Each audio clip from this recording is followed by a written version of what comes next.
አልቻልኩም አሁን። ስለዚህ ግባ ወደ ቤቴ ጌታ ሆይ ከራሴ አላቀኝ። ለራሴ ጥሩ ጌታ ጥሩ ባሪያ ልሆን አልቻልኩም። ጥሩ ጌታ ልሆን አልቻልኩም። ጥሩ መሪ ልሆን አልቻልኩም። ለራሴ ሰውነት ለገዛ ሰውነት ጥሩ እረኛ ልሆን አልቻልኩም። የገዛ ህይወቴን ለማስተካከል እንኳን በትክክል እየኖርኩ አይደለም። ስንፍና ይዞኛል። መሽቷል። ነገሮች ጨልመዋል። ሞት ሞት ነው የሚሸጥ። ራስህን አጥፋ አጥፋ ነው የሚለኝ። በተለይ በዚህ ዘመን ደግሞ ስለዚህ ጨልመዋል። እኔ ምንም ተስፋ የለኝም። እግዚአብሔር የሚታየኝ ተስፋ የለም። ወደፊት እንደዚህ አይነት ሰው ሆናለሁ ብዬ የማስበው ነገር የለም። በራሴ ተስፋ ቆርጫለሁ። በእናት አባቴ ተስፋ ቆርጫለሁ። በሰው ተስፋ ቆርጫለሁ። ጌታ ሆይ በጣም የሚያሳዝነው በአንተም ተስፋ ቆርጫለሁ። ግን እጠይቅሃለሁ መሽቷልና ከማጋድር ከኔ ጋር ከኛ ጋር አይደል? ጋብዙት ወደ ቤታችሁ። ወደ ጨለማው ክፍላችን እንጋብዘው። ወደ ልባችን እንጋብዘው። ክርስቶስ እጃችንን አሳልፈን እንስጠው። ጌታዬና መድኃኒቴ ኢየሱስ ክርስቶስ ሆይ እስከ ዛሬ ድረስ በራሴ አቅም የሚሆን መስሎኝ ነበር። አሁን ግን አልቻልኩም። ስለዚህ ተስፋ እንዳትቆርጡ። በየትኛውም የህይወት መንገድ እግዚአብሔር የማያሳልፈው የማይሽረው ቁስል የለም። መማር ያስፈልጋል። አለ እግዚአብሔር በጣም ነው የሚቀየረው። ለምንድነው እንደዚህ ሆንኩት? ለምንድነው ይሄን መተው ያቃተኝ? ለምንድነው ይሄ ነገር አልሳካ ያለኝ ካላችሁ ስላልተማር። ሞትን የምንመኘው እኮ ለዛ ነው። በሞት ማረፍ የምንፈልገው እኮ አይናችን ተከድኖብን እግዚአብሔርን ማየት አልቻለም። እንኳን ሰው እሱም የሸሸን ይመስለናል። እንኳን እናትና አባቶቻችን እግዚአብሔርም የተወን ይመስለናል። ጊዜው ያስፈራል። የፈራ ነው እግዚአብሔር አብሮን ስለሌለ ስላላስጠጋ ነው። በጨለመው በፈራው ልባችን ውስጥ እግዚአብሔርን ስላላስገባ ነው። ሰው እግዚአብሔር ካለው ሁሉ ስላለ ቅድም እንዳልኳችሁ እንደ ሙዳችን ነው የምንቀያየር። ከደበረን እንተዋዋለን፣ ደስ ካለን እናዳምጣለን።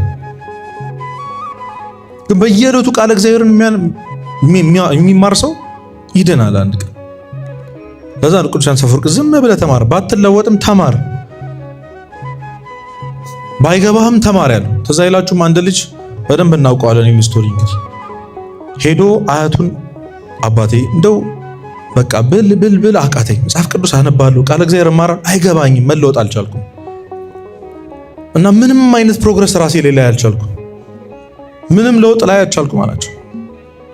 እሳቸው እዛ ጋር የከሰል ማስቀመጫ ወንፊት ይታያል አሉት። አዎ። ቅርጫት ይታያል። አዎ። ከሰሉን አራግፈውና በቅርጫቱ ውሃ ይዘና አሉት። ከወንዝ ምን ይዘና? በቅርጫቱ ውሃ ይያዛል። ለምን? ስለሚያፈስ አይደል? ብዙ ቀዳዳ ስላለው። እንዴ አባቴ አይዝም እኮ ዝም ብለህ ሞክረን ያልኩን ነገር አድርጋሉት።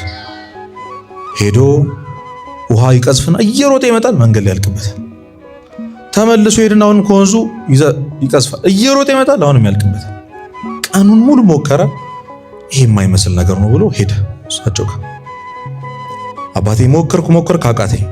መጀመሪያ የማይመስል ነገር ነው ሞከርኩት። ደግሞ የጠየኳችሁ ጥያቄ ሌላ፣ እርሱ ያዘዙኝ ትእዛዝ ሌላ። ምን ያገናኛል? እስኪ ያዝከውን ቅርጫት ተመልከተው አሉት። ቅርጫቱን ሳየው በጣም ንጹህ ሆኖበታል። መጀመሪያ ምን መያዣ ነበር አልኳችሁ? ከሰል አይደል? ከሰል መያዣ መቼም ይጠቁራል። እየዞረ ውሃ ሲያረግበት ሲመላለስ ቅርጫቱ ምን ብሏል? ጽድት ብሏል። ስለዚህ የተማራችሁት ቃል እግዚአብሔር አይምሯችሁ ውስጥ ላይቀመጥ ይችላል። ዛሬ የተማርነው ትምህርት ምንም ነገር እንዳልሰራ ዝም ብለህ ተማር።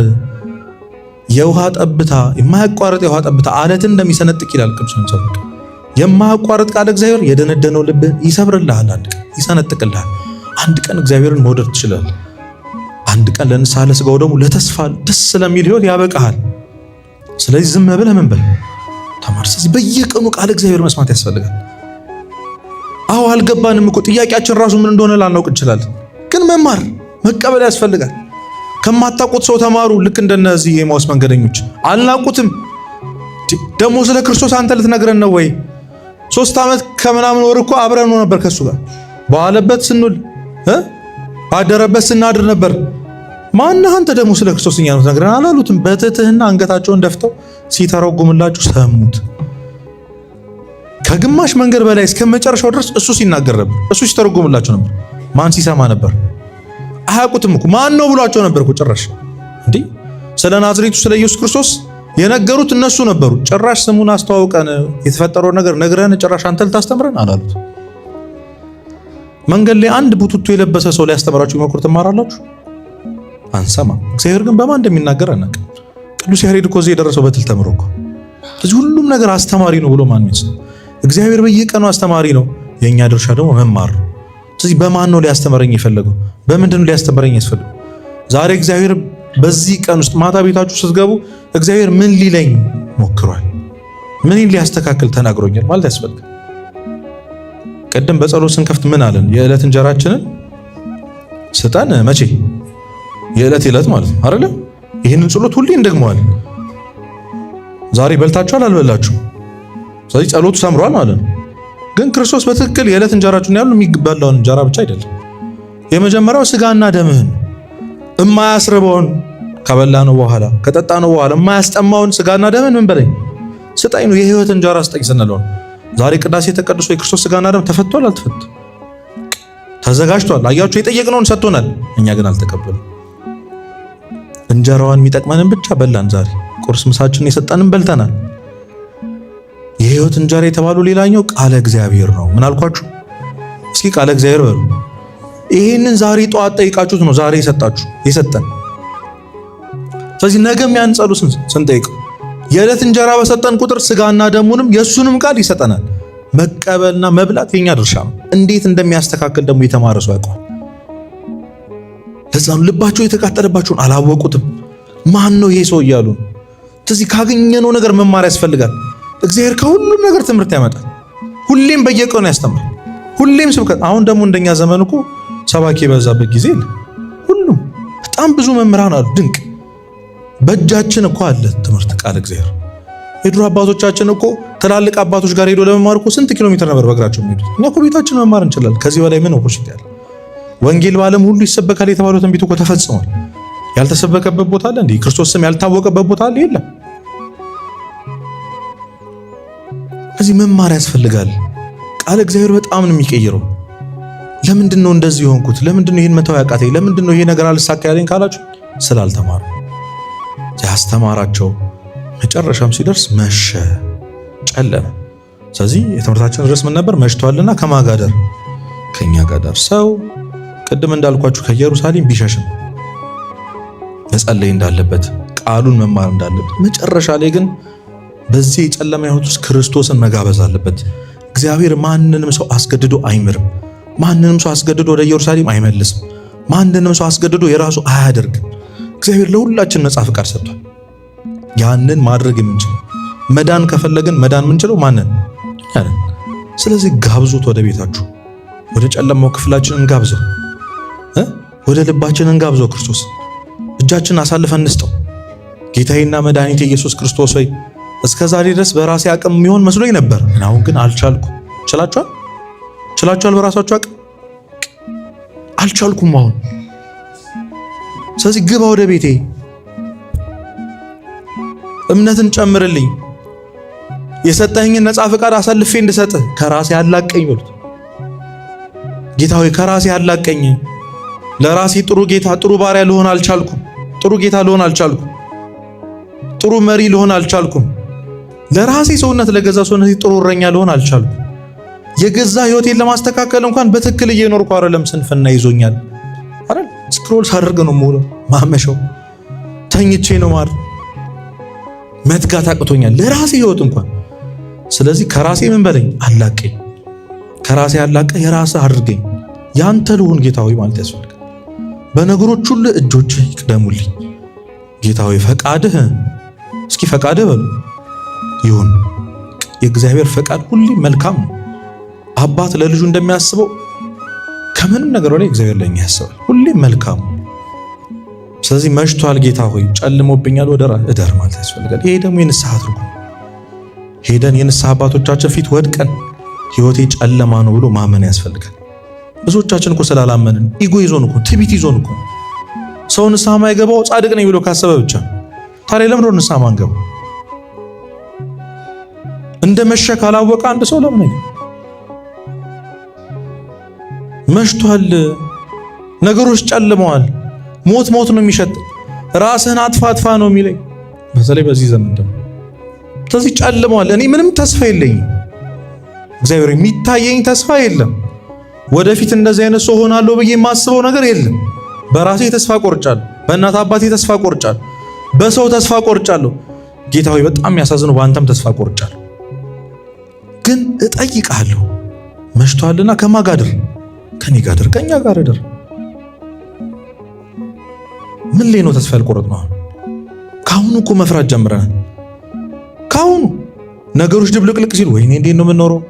ተምረን ሳንጨርስ ገና ስለ ስራ እናስባለን። ሳናገባ ስለ ልጅ እናስባለን። ከቤት ተከራይተን ሳንወጣ ስለ ቤት ኪራይ፣ ስለ አስቤዛ እናስባለን።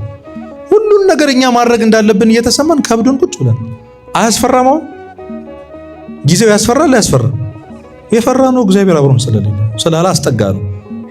በጨለመው በፈራው ልባችን ውስጥ እግዚአብሔርን ስላላስገባ ነው። ሰው እግዚአብሔር ካለው ሁሉ ስላለ እግዚአብሔርን የያዘ ምንም ስለማይፈራ እግዚአብሔርን የወደደ ፍርሃት ከውስጡ ስለሚወጣለን። ለዛ ነው ቅዱስ ጳውሎስ ፍጹም ፍቅር ፍርሃትን አውጥቶ ይጥላል። እግዚአብሔርን የሚወድ ሰው እግዚአብሔርን የሚያውቅ ሰው አባት አለኝ ብሎ ያስባል። እስኪ ትዝ የሚላችሁ ከሆነ ልጅ እያለን ትምህርት ቤት እየተማረን ቤት ገብቼ ምንድን ነው የምበላው የሚለው ያሳስባችኋል? ያሳስበን ነበር? አያሳስበን። ለምን? ቤት እናትና አባቶቻችን ምግብ አዘጋጅተው ስለሚጠብቁ። ሰው ራሱን ችሎ ከወጣ በኋላ ከተከራየ በኋላ ግን ቤቱ ያለሱ ማንም እንደሌለው ስለሚያስብ ይጨነቃል። ምንድን ነው የምሰራው? እንዴት ነው ማድረገው ይላል። አያችሁ፣ ሰው አባት እንደሌለው ሲያስብ ነው የሚጨነቀው። ሰው ወላጅ እንደሌለው ሲያስብ ነው የሚጨነቀው። ይሄን ፈተና እንዴት ነው ማልፈው? ይሄን የህይወቴን የቤተሰቤን ችግር እንዴት ነው ማልፈው የሚለው የሚያስጨንቀን አባት እንደሌለን ስለምናስብ ለሱ አሳልፈን ስለማንሰጠው። ለዛ ነው ከኛ ጋር እደር ማለት የሚያስፈልገው። ከኔ ጋር እደር፣ ከኔ ጋር ሁን ጌታ ሆይ አንተ ካለ ሁሉን ምን እላለሁ እችላለሁ፣ ኃይልን በሚሰጠኝ በክርስቶስ ሁሉን። ሰላም ዋላችሁ። ጨርሻለሁ። እሺ፣ ኃይልን በሚሰጠኝ በክርስቶስ ምን እችላለሁ? ሁሉን እችላለሁ። ማላልፈው የለም። እግዚአብሔር ያሳልፍልኛል ብሎ ያምናል። እግዚአብሔር አብሮት ያለ ሰው፣ እግዚአብሔርን ያስጠጋ ሰው። ስለዚህ ያለን ነፃ ፍቃድ አሳልፈን እንስጠው። ጌታ ሆይ እኔ ያሰብኩበት መንገድ ይሄ ነው፣ ያንተ ግን ይሻላል። እኔ ያቀድኩት እቅድ ይሄ ነው፣ ግን ያንተ ይሻላል። ሐሳቤ ይሄ ነው፣ ግን ያንተ ይሻላል። ፈቃዴ ይሄ ነው፣ ግን ያንተ ፈቃድ ይሻላል። ፈቃድ ይሁን ብለን ራሳችን ለክርስቶስ አሳልፈን መስጠት፣ ኃጢአታችንን መስጠት። አትታገሉ፣ ብቻችሁ አትታገሉ። በራሳችን አቅም መቼም የምናስተካክለው ሱስ የለም። በራሳችን አቅም የምንወጣው ኃጢአት የለም። ኃይልን በሚሰጠኝ በማን ነው የምችለው? በክርስቶስ ነው። በእኔ አይደለም፣ በእኔ አቅም አይደለም። አሳልፎ ይሄው ኃጢአቴ፣ ይሄው ጨለማዬ፣ ይሄው ውርደቴ ማስማማት ያስፈልጋል። እኔ ይሄ ነኝ፣ አንተ ደግሞ መሐሪ ነህ። እኔ እንደዚህ አይነት ኃጢአተኛ ነኝ፣ አንተ ደግሞ ቸር ነህ። ስለዚህ ማረኝ ያስፈልጋል። አስመሳዮች ነን አብዛኞቻችን። እግዚአብሔር ፊት እንኳን ማመን አንፈልግም። ኃጢአታችን፣ ደካማነታችን ስንባል ያደግነው አለ አይደለ? አንተ ስራ እግዚአብሔር ምን ይልበታል? እግዚአብሔር ተጨማሪ ነገር ይመስላችኋል? አይደለም። ሁሉን ነገር አሳልፈን ለእግዚአብሔር ካልሰጠን እሱም አይሰራው። ስለዚህ በንስሐ ወደ ቤታችን ማስገባት፣ ሰውነታችንን ማጽዳት ያስፈልጋል። ያን ጊዜ በቤታችን ክርስቶስ ይገኛል። የመጨረሻውና ትልቁ ሚስጥር እንጀራውንም ቆርሶ ሰጣቸው፣ አይናቸው ተከፈተ። አይናችሁ እንዲከፈት ትፈልጋላችሁ? ለምን መሰላችሁ? አይናችን ካልተከፈተ ሁሉም ነገር ብዥ ነው የሚልብን። ልክ እንደነዚህ ሰዎች ክርስቶስ አብሮን ሆኖ እንደሌለ ይሰማናል። በሰው ተከበን ብቸኝነት ይሰማናል። ተስፋ እያለን ክርስቶስ ተነስቶ እግዚአብሔር ከኛ ጋር ሆኖ ማንም እንደሌለን ይሰማናል። የገጠመን ችግር እኮ የሚስተካከል ነው። አሁን እያለፍንበት በጣም ብዙ ወጣቶች ራሳቸውን ያጠፉት እኮ ለሚስተካከል ችግር እኮ አልታይ ብሏቸው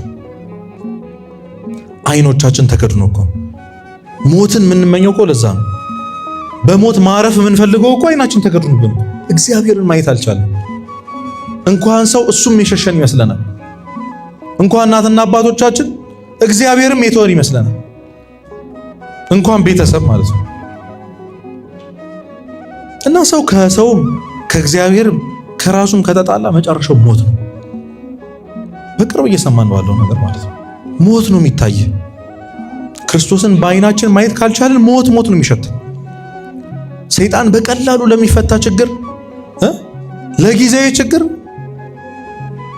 ቋሚ የሆነ መጥፎ ውሳኔ ነው እንድንወስን ያደርገናል። በሲኦል ስንቃጠል እንድኖር ያለ እግዚአብሔር እንድኖር ማለት ነው። ትንሽ እኮ ብንታገስ ትንሽ ብንጠብቅ እኮ ይስተካከል ነበር። ደግሞ ይህንን ቃል ስንሰማ እናስታውሳለን። ብዙ ማያልፉ የመሰሉ ሌሊቶች አልፏል አላለፉ? አልፏል። የዛሬው ሌሊት የማያልፍበት ምን ምክንያት አለ? ምንም። አባ እንጦንስን እኮ ጠየቀው ሰይጣን ልክ ሲመንን፣ እንጦንስ ሆይ አሁንስ ጉልበት አለ ትችላለህ፣ በራስህ ብቻውን ዋሻ ውስጥ አግኝቶት እኮ አሁን በራስህ ማብሰል ትችላለህ፣ አሁን ጎበዝ ነህ፣ ነገ ስታረጅ ማን ሊደግፍ ነው? ማን ሊያበላ ማን ሊያጠጣ ነው ብሎ ሲያስፈራራው ምን አለው እንጦንስ? ዛሬ ያለው እግዚአብሔር እኮ ነገም አለ አለው። የለም ዛሬ ያሳለፈን እግዚአብሔር ነገ አይኖርም? አይኖርም? ይኖራል። ስለዚህ ተስፋ እንዳትቆርጡ። በየትኛውም የህይወት መንገድ እግዚአብሔር የማያሳልፈው የማይሽረው ቁስል የለም። የክርስቶስ ማዳን እኮ ታውቃላችሁ፣ ጠባሳ የሌለው ማዳን እኮ ነው። እየሰማችሁ ነው? እንደ ዘመኑ ዶክተር ቀዶ ካወጣልህ በኋላ የሆነ ስክራች ራሱ ያስቀምጥልህ። ተሰቃይቶ እንደማያውቅ ሰው ደስተኛ ያደርገናል ክርስቶስ። በድሎ እንደማያውቅ ሰው ንጹህ ያደርገናል። እየሰማችሁ ነው? ሳይህን እግዚአብሔር መጠበቅ አይሻል? ትንሽ መታገስ አይሻል? እሱን የመጠበቅ ጉልበቱ እንዴት ታገኘ? ብዙ ዘመን ጠበቅኩት የምትሉ ሰዎች ትኖራላችሁ። ብዙ ጊዜ ተስፋ አደረግኩት፣ ብዙ ስለት ተሳልኩኝ ልትሉ ትችላላችሁ። እሱ እኮ አድርጎልሃል። እሱ እኮ ትንሣኤን አሳይቶሃል፣ መጥቷል። እንጀራውን ካልቀመስክ ግን አይን አይከፈትም። እንጀራ የተባሉ የክርስቶስ ሥጋና ደም ምን አገናኘው ልትሉ ትችላላችሁ። ምናልባት ሥጋውና ደሙ ንስሐ ለመንፈሳዊ ሕይወት ብቻ የሚሆን ነገር ይመስላችኋል። እንዳይመስላችሁ። ረድኤት አለው፣ በረከት አለው። የክርስቶስን ሥጋና ደም የሚቀበልና የማይቀበል ሰው የኑሮ ደረጃው ራሱ ተመሳሳይ አይሆንም። ለነገሮች ያለው ምልከታ ራሱ ተመሳሳይ አይሆንም። ምክንያቱም ክርስቶስ ተናግሯል በወንጌል ሥጋዬን የሚበላ ደሜን የሚጠጣ እኔ በሱ እኖራለሁ፣ እሱ በማን ይኖራል? ክርስቶስ በእኛ ውስጥ ነው የሚኖረው። ገብቷችኋል? በልባችን ነው የሚነግሰው። ሥጋችን ከሥጋው ጋር ደማችን ከደሙ ጋር ይዋሃድልናል። ክርስቶስ በእኛ ውስጥ ይኖራል። ያኔ ፍርሃት ይጠፋል። ያኔ ተስፋ መቁረጥ ይጠፋል። ያ ጨለማ አያስፈራም። ልክ እንደ ኤማሁስ መንገዶች ልክ ስናይወሱን መጀመሪያ ማስተዋል እንጀምራለን። በመንገዳችን ሁሉ ክርስቶስ እንዴት አብሮ እንደነበረ ሲያስተምረን እንዴት ልባችን ይቃጠል የነበረው። አይ ጌታዬ ለካ አንተ ነህ፣ ለካ የከለከልከኝ ለዚህ ነው፣ ለካ ይሄን የሰጠኸኝ ለዚህ ነው፣ ለካ ይሄን ጸሎት አልሰማም ያልከኝ ለዚህ ነው የሚለውን ማስተዋል የምናገኘው እንጀራውን ስንቀምስ ብቻ ነው። አይናችን የሚከፈተው ከሰዎች ጋር ያለን ነገር የሚስተካከለው ከቤተሰባችን ጋር ያለው አሁን በሕይወታችን የምንታገለው ነገር ሁሉ የሚስተካከለው ምኑን ስንቀምስ ነው። ያችን እንጀራ ለመቅመስ እግዚአብሔር ይርዳል። ስለዚህ ስጠኝ በሉት፣ ጌታችሁን ለምኑት። ለምን ለምነው? ምንም አልፈልግም ሥጋና ደም ስጠኝ። ብዙዎቻችን እኮ ብዙ ጻድቃን እንወዳቸዋለን። አረ እመቤታችንን በጣም እንወዳታለን። ቅዱሳን በጣም ሰማዕታትን በጣም እንወዳቸዋለን፣ እንጠይቃቸዋለን። አሁን እንደው ከቤት ከንብረት ከምናስበው ችግር ከሚፈታው ከሁሉ ነገር እንደው እመቤታችን ልጅሽን ስጭኝ ማለት አይቀርም? አይቀርም? ከሷ በላይ የሚቀርበው ሰው አለ እዚህ ምድር ላይ? እናቱ ናት። ልጅሽን ስጭኝ አንቺን እምቢ አይልሽም። የክርስቶስን ሥጋና ደም እቀበል ዘንድ አብቂኝ ብለን ነበር እኮ እናታችን መጠየቅ ያለብን። ምንሳለው ስለት ሌላ ምን ፈልጋት ለጥቅማችን። አረ እያንዳንዱ ኃጢአት እኮ በልጇ ስልክ ያማታል እኮ እሷ። ልጇን ነው ምን በደለው? ልጇን ነው ምን እናሰቃየው? ይቅርታ ምን ጠይቁ ጌታችንን ብቻ አይደለም የሚወዱትን ጻድቃንም እሷንም ነው። ግን እኛ ጥቅመኛ ነን። በቃ ኤክስተርናሊ የሚታየው ውጫዊ የሚታየውን ነገር ከተስተካከለልን በቃ እግዚአብሔርን አንፈልጉ። እስኪ እንደው በሕይወት ዘመናችሁ እንጦጦ ኪዳነ ምሕረትን እንደው ሰሚነሽን እንደው ቅዱስ ቂርቆስን ቅዱስ ገብርኤል ቅዱስ ሚካኤል ጠይቄው ተስዬ እሱ ቢወድና ቢፈቅድ ለክርስቶስ ሥጋና ደም ለጥሩ መንፈሳዊ ሕይወት ለንስሐ ሕይወት አብቃኝ ብዬ ተስዬ ነበረ። ስለቴ ሰምሯል እልል በሉ የሚል ስለት ነበር። ታውቃላችሁ? ይሄን ስጠኝ ብዬው ነበር ሰጠኝ። ይሄን አሳካልኝ ብዬው ነበር፣ ስራ ስጠኝ ብዬው ነበር። ሁላችንም ለጥቅማችን ነው የምንፈልጋቸው። ቢሆን ከኛ በላይ የቀረቡትን እግዚአብሔርን ቢሰጡ ወደሱ መቅረቢያ መንገዱን እንዲያሳዩ ከምንም ነገር በላይ ተስፋ ሊሆነን የሚችለውን የክርስቶስን እንጀራውን ሥጋና ደሙ ቢሰጡን ነበር መልካም። ብትመኙ ሰው እስከ መጨረሻው መመኘት ያለበት የክርስቶስ ሥጋና ደሙ። ከዚህ በላይ ተአምር የለም። እንደው ጤና የጎደለው ሰው እንኳን ቢኖር ሙት ከማስነሳት በላይ ትልቁ ታምር እዚህ ምድር ላይ የክርስቶስ ስጋና ደም። በጣም እኮ የሚደንቅ የአምላክ ስጋና ደም። ይህንን ከመቀበል በላይ እግዚአብሔር ይህንን ከመፍቀድ በላይ ይህን አሳልፎ ከመስጠት በላይ ምን እንዲሰጥን ትፈልጋላችሁ? ስለዚህ ሁሉም ነገር እንዲስተካከል ትምህርት አልገባ ካላችሁ፣ እውነቴን ነው የምላችሁ እየሰማችሁኝ ተማሪዎች፣ ትምህርት አልገባ ካላችሁ ቁረቡ። እሺ እውነቴን ነው የምላችሁ። ስራ የምትሰሩ ካላችሁ፣ ስራ አልሳካ ካላችሁ ቁረቡበት። ስጋውን ተቀበሉ። ፍርሃት የሚላችሁ የሚያቃዠን ካለ፣ ብቸኝነት የሚሰማን ካለ፣ እግዚአብሔር ከኛ ጋር እንዳልሆነ ምንም እንደማይወደን የሚሰማን ካለ እንጀራውን ቅመሱ። የዓይኔ አይናችሁ ይገለጣል፣ አይናችን ይገለጣል። የሁላችንም አይን እግዚአብሔር ይግለጥልን። ስለዚህ ከኢየሩሳሌም ወተን ወደ ኤማሁስ እየሄድን ያለን ሰዎች በመንገዳችን እንኳን ቤተክርስቲያን ውስጥ እንኳን ባንሆን ተመልሰን ንስሐ መግባት መሽቷልና ከኛ ጋር እደር ማለት ከዛ እንጀራውን መቅመስና የሱን አይን ማየት ያስፈልጋል። ያን ጊዜ እንጀራውን ስንቀምስ ለስጋው ደግሞ ስንበቃ እንዴት ሲያስተምረን የነበረው ትምህርት፣ የከለከለን መከልከል፣ አልሰማ ያለን ጸሎት፣ ህይወታችን ላይ ሀብን ያደረጉት ነገሮች ሁሉ እግዚአብሔር እንዴት ለመልካም እንዳደረገው ይገባናል። ምኑን ስንቀምስ አልኳችሁ? እንጀራውን ስንቀምስ፣ ስጋና ደግሞ ስንቀበል። ለዛ ክብር ሁላችንም ያብቃን። እንደ ኤማሁስ መንገደኞች ወደ ኢየሩሳሌም ለመመለስ እግዚአብሔር ይርዳን። ወስብሐት ለእግዚአብሔር።